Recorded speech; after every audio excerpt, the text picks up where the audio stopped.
Hello everyone, myself Mangesh Dharme, lecturer in Mechanical Engineering Department, NIT Polytechnic Nagpur.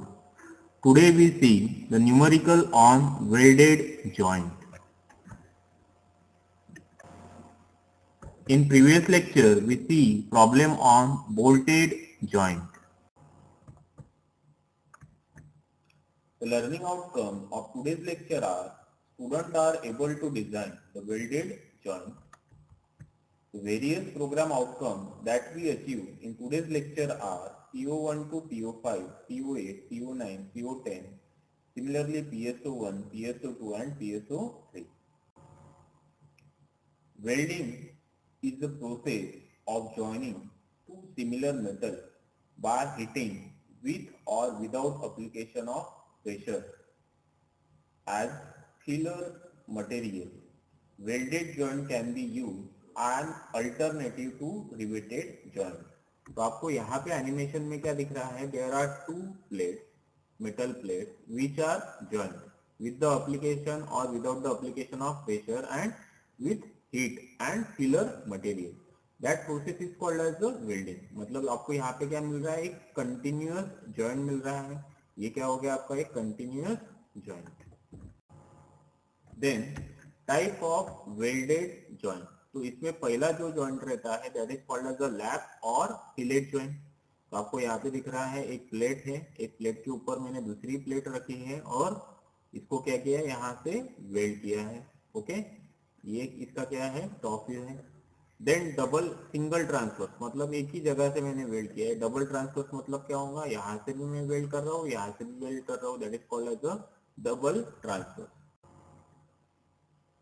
The next one is a parallel fillet. Parallel fillet मतलब क्या होगा? एक plate है, एक plate के ऊपर मैंने दूसरी प्लेट रखी है और इसको मैंने क्या किया? यहाँ से वेल्ड किया और यहाँ से वेल्ड किया. That is called as a parallel fillet joint. Now we see the strength of transverse and parallel fillet weld. Okay, strength मतलब what amount of stress that this transverse or parallel fillet weld can be absorbed. Okay, तो ये जो मैंने joint निकाला है that is called as a single transfer fillet weld. जो आपको यहाँ पे 3D डायग्राम में दिख रहा है, एक प्लेट है यहाँ पे, ये दूसरी प्लेट रखी है मैंने यहाँ पे और इसको क्या किया है? मैंने यहाँ से वेल्ड किया है. तो that is called as a single transfer. Okay, then next one is a double transfer. तो डबल ट्रांसफर क्या होगा? एक प्लेट मैंने यहाँ पे रखी है, इसके ऊपर में दूसरी प्लेट रखी है, यहाँ से मैंने वेल्ड किया और यहाँ से मैंने वेल्ड किया है.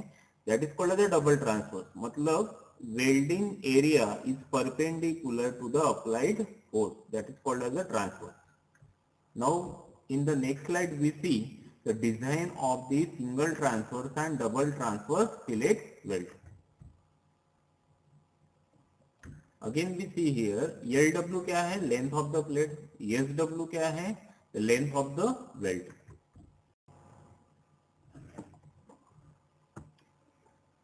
For the stress analysis, it is assumed that the section of fillet weld is an isosceles triangle. Okay, मतलब ये जो ट्रायंगल है, ओके, इसका एनालिसिस मुझे करना है. अभी ये वेल्ड का स्ट्रेंथ निकालना है, तो ये एंगल को क्या मैं ये करूंगा, अज्यूम करूंगा it is an isosceles right angle triangle. The length of each equal side is known as the side of weld और लेग साइज SW. तो लेंथ मतलब कौन सी हो गई? This is a length. ये लेंथ कितनी है आपकी? SW. यहाँ पे डिनोट हो रहा है SW. This side is also SW. मतलब इतना साइज जो रहेगा ये भी SW रहेगा और इसका भी SW रहेगा. And the perpendicular distance on the hypotenuse from the intersection of the legs, that is BD. तो ये आगे में देखेंगे अभी क्या रहता है. BD मतलब क्या होगा? ये जो आइसोसेलियस आपको यहाँ पे दिख रहा है, तो आइसोसेलियस ट्रायंगल से यहाँ तक ये जो लेंथ रहेंगी that is a BD. That is a throat thickness in mm. ये क्या रहेगा आपका? Throat thickness. तो यही जो वेल्ड है यहाँ का जो ट्रायंगल लेके मैंने यहाँ पे बनाया है ABC. BD क्या है? BD is a perpendicular to the side AC. तो अभी देखते हैं, consider a figure as shown in figure. Triangle ABC is the right angle isosceles triangle, जैसे आपने पहले डिस्कस किया है.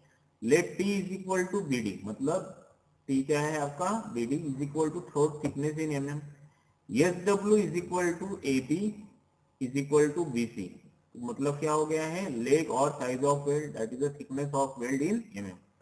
देन एल डब्ल्यू क्या है, length of weld in mm। मतलब लेंथ ऑफ वेल्ड मतलब यहां से लेके यहां तक डिस्टेंस है, that is the length of weld in mm। Then BAC is equal to BCA, मतलब BAC is equal to BCA is equal to 45 degree।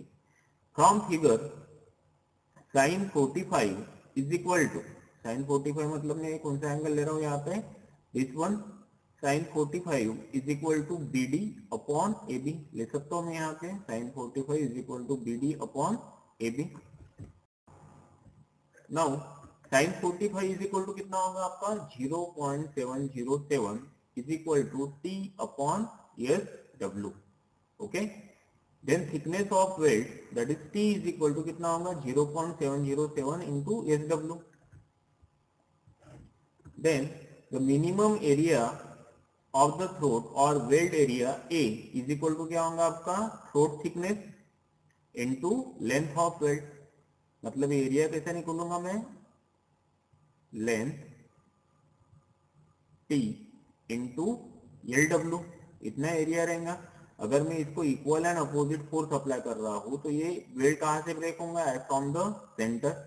तो अभी मुझे जो एरिया फेल हो रहा है उसका एरिया निकालना है। मतलब ये क्या होगी, थ्रोट थिकनेस T इंटू अगर मैं L करता हूँ, then what happens, I am getting the area of the rectangle, because ये ब्रेक होने के बाद आपको रेक्टेंगल ही मिलेगा weld area. That's why A is equal to T into LW। तो T is equal to कितना है आपका throat thickness of weld 0.707 into SW। That's why I am writing here 0.707 into SW into LW। Then the failure of the fillet weld is due to tensile force। तो अभी ये जो fail हो रहा है वेल्ड, ये किस वजह से हो रहा है, it is because of the tensile force. That's why sigma T is equal to P upon area of the throat or weld area। That's why P upon 0.707 into SW into LW। तो from that equation P is equal to कितना होगा आपका 0.707 SW into LW into sigma T for single transverse weld. अभी ये weld यही से है, लेकिन डबल ट्रांसवर्स में क्या होगा, this weld is from the bottom of this plate. तो इसलिए मुझे क्या करना पड़ेगा, for P is equal to 2 into 0.707 SW into LW into sigma T, that is equal to 1.414 SW LW into sigma T for double transfer weld. Okay, तो यहाँ पे सबसे मेन है दैट इज द एरिया और weld area. तो ये कैसे निकाला है आपने, जब मैं equal and opposite force apply कर रहा हूँ तो ये वेल्ड जो सेक्शन दिख रहा है यहाँ से कट होगा।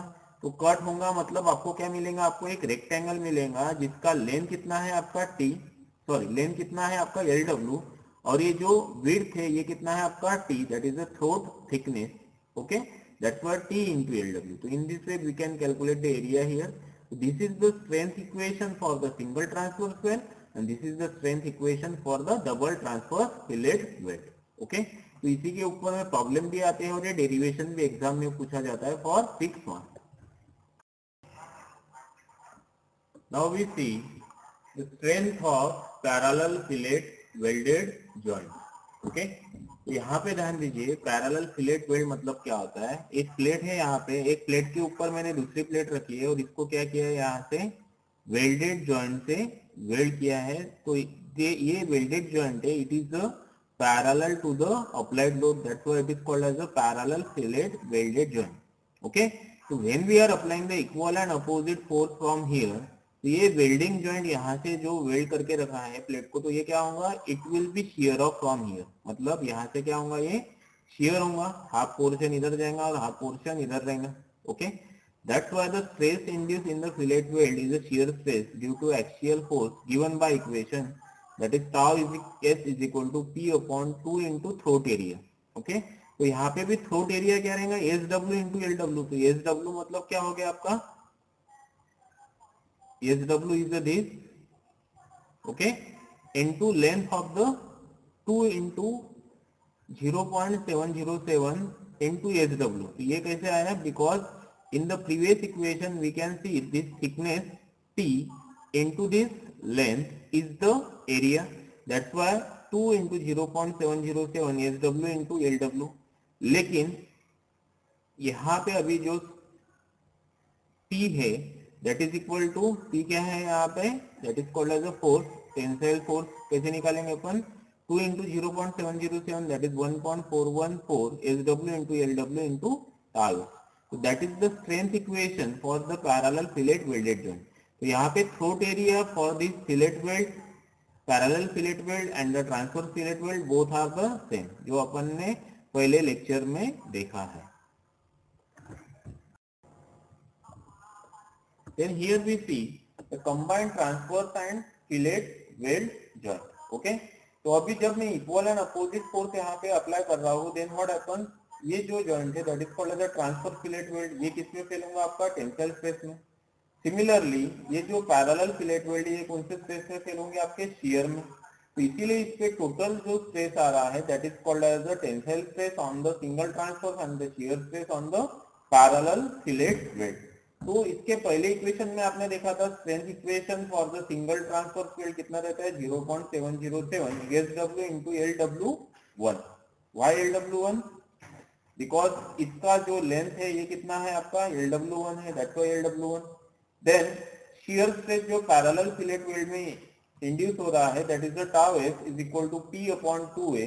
यहाँ पे एरिया जो रहेगा आपका LW2 into SW into 0.707, okay, into 2। Why 2? Because parallel fillet weld कितने जगह पे है, 2 जगह पे, that's why 2। That's why strength equation कितना रहेगा यहाँ पे, P is equal to 1.414 SW into LW2 into tau S. Because ये जो पैरेलल फिलेट वेल्ड का लेंथ कितना है यहाँ पे, LW2 है, इसलिए। ओके, तो दोनों का अगर मैं जब ऐड करूंगा total strength of weld that is A plus B, तो आपका ये इक्वेशन आएगा that is the strength equation for combined transverse and parallel fillet welded joint. Now we see the two problem on the welded joint. But ये problem solve करने से पहले आपको क्या करना है, जो मैंने यहाँ पे अभी आपको डिजाइन स्टेप बताया है वेल्डिंग जॉइंट के बारे में, तो वो सभी अपने कॉपी में नोट डाउन करके रखो, then only you can able to solve this problem. Now next problem is a problem on welded joint. तो आपको क्या दिया है यहाँ पे, 2 steel plates 120 mm wide and 12.5 mm thick। मतलब आपको क्या दिया है यहाँ पे, 2 प्लेट दिए हैं। Okay, see here, this is a 1 plate and this is a second plate. तो इसका जो लेंथ है ये कितना गिवन है आपको, 120 mm, और इसका जो थिकनेस जो है that is a 12.5 mm। okay, are to be connected together by double transverse fillet weld। मतलब इसको जो कनेक्ट किया है ये किससे किया है, डबल ट्रांसवर्स फिलेट वेल्ड। मतलब यहाँ पे भी वेल्डिंग किया है और नीचे में भी वेल्डिंग किया है, that is a double transverse fillet weld. The maximum tensile stress for the plate and welding not to exceed 70 newton per mm²। मतलब जो सिग्मा टी की वैल्यू आपको यहाँ पे गिवन है that is equal to 70 newton per mm²। Find the length of weld for maximum static loading. तो आपको क्या कैलकुलेट करना है यहाँ पे, लेंथ ऑफ वेल्ड कैलकुलेट करना है, that is a LW is equal to, okay, that is asked in the problem।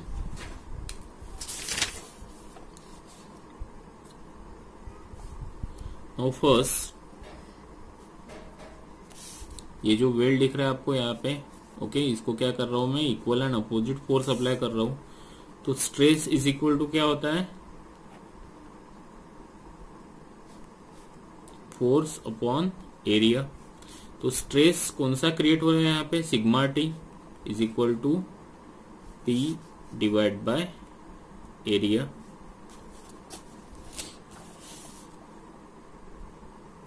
तो एरिया ऑफ वेल्ड कैसे निकालेंगे, ये जो आपको दिया है यहाँ पे,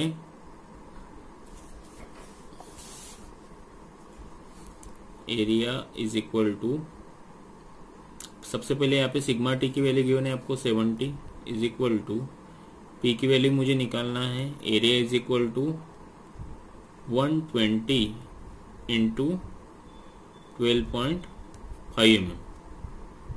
ओके, वाई 120 इंटू 12.5 बिकॉज इतने एरिया पे क्या हो रहा है आपका फोर्स एक्ट हो रहा है। ये पूरी लेंथ कितनी है यहाँ पे 120 ओके और इसका थिकनेस कितना है 12.5 mm that's why 120 into 12.5 mm। Again we can see from this figure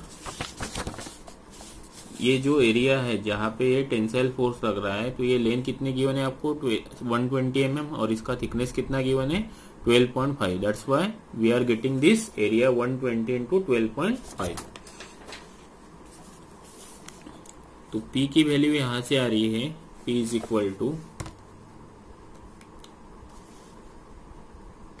70 into 120 into 12.5 ये आ रहा है 105,000 कितना आ रहा है 105,000 newton that is the value of the tensile force. Now we see in the equation P is equal to क्या रहता है 2 into 0.707 into SW into LW into sigma T for double transverse fillet weld।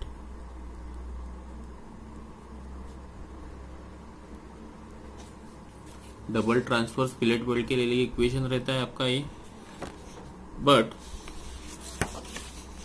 P की value आपने अभी निकाली है tensile force की value 105,000 is equal to 1.414 into 12.5 that is the thickness of weld into LW into 70। तो from this equation LW is equal to 84.86 mm okay but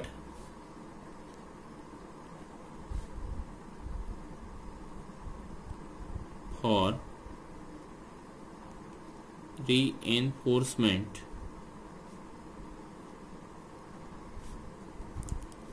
at 12.5 mm length to the weld length for starting and stopping the bits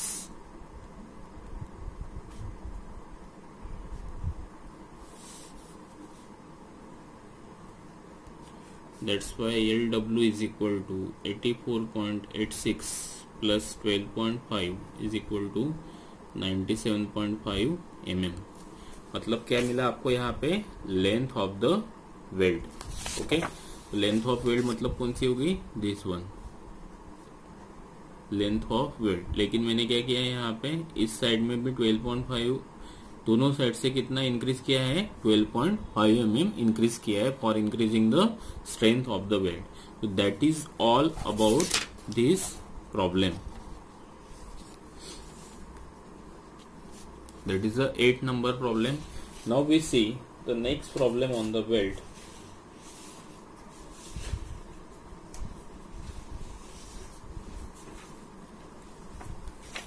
See here.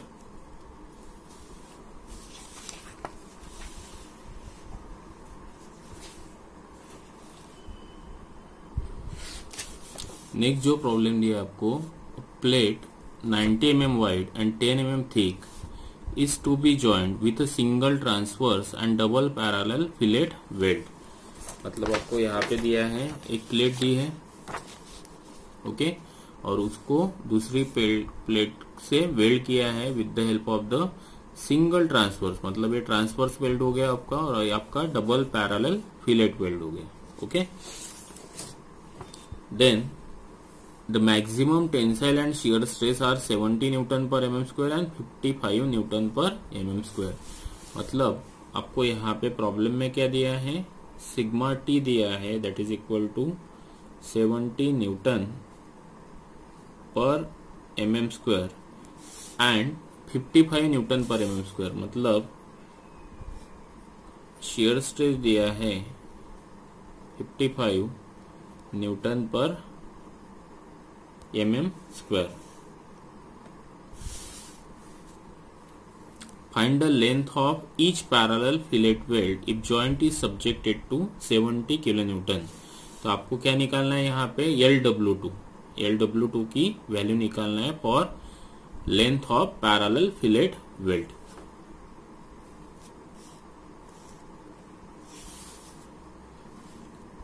Ten mm thick, लेकिन ये plate कितनी mm की thick दी है आपको? 10 mm thick दिया है। Okay, तो मैं यहाँ पे लिखूंगा thickness of weld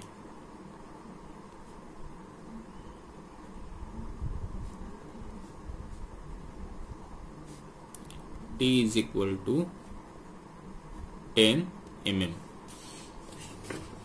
Now first LW1, that is a length of transverse fillet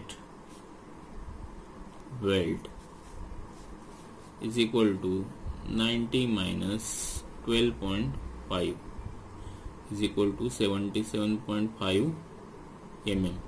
Why we are minus here? Because actually ये जो लेंथ रहेंगी इसमें से क्या करना, इसमें एक्चुअली क्या ऐड किया है 12.5 mm ऐड करके आपका LW1 आया है, लेकिन अभी क्या करना है आपको एक्चुअल स्ट्रेंथ निकालना है। Okay, that's why we can minus the 12.5 from 90 here. Then LW2 क्या है? Length of parallel fillet weld. Okay, तो सिमिलरली आपको एक प्लेट दिख रही है और ये दूसरी प्लेट दिख रही है जिसपे लोड कितना एक्ट हो रहा है आपका P is equal to 70 kilo Newton. Okay, 70 into 10 to the power 3 Newton. तो आपको डेरिवेशन देखा है आपने double parallel single transfer fillet weld के लिए,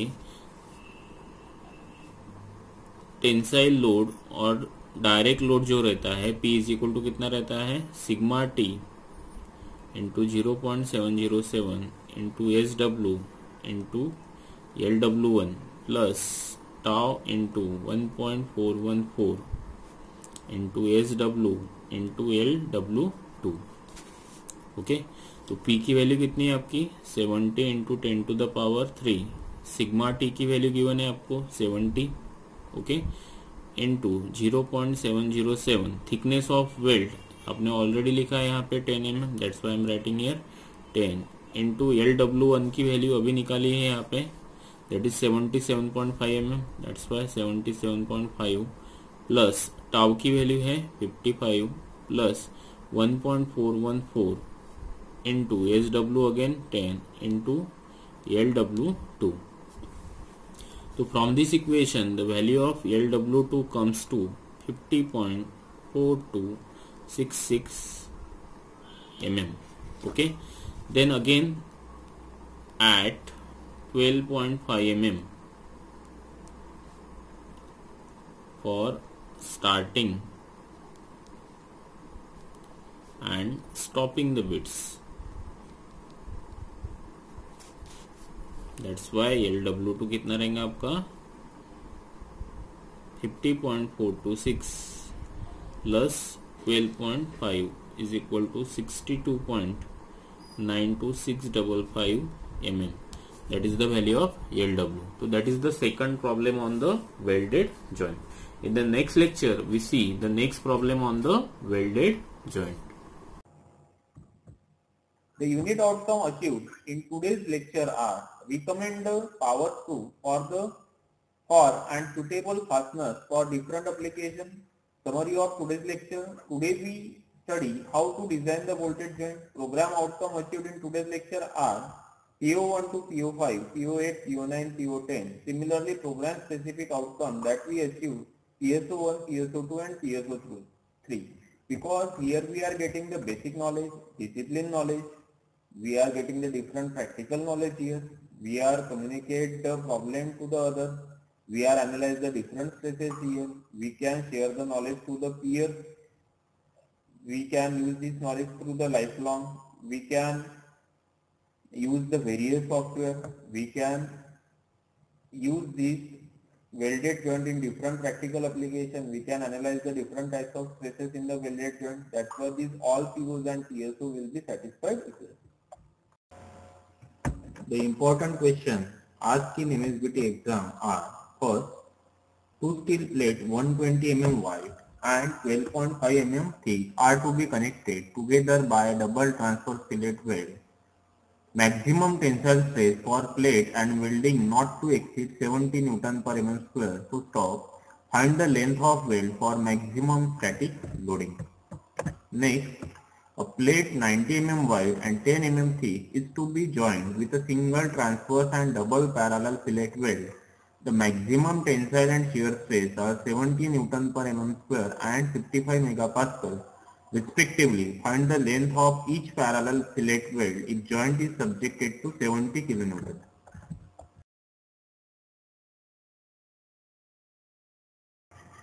Thanks. For any query, contact to this number.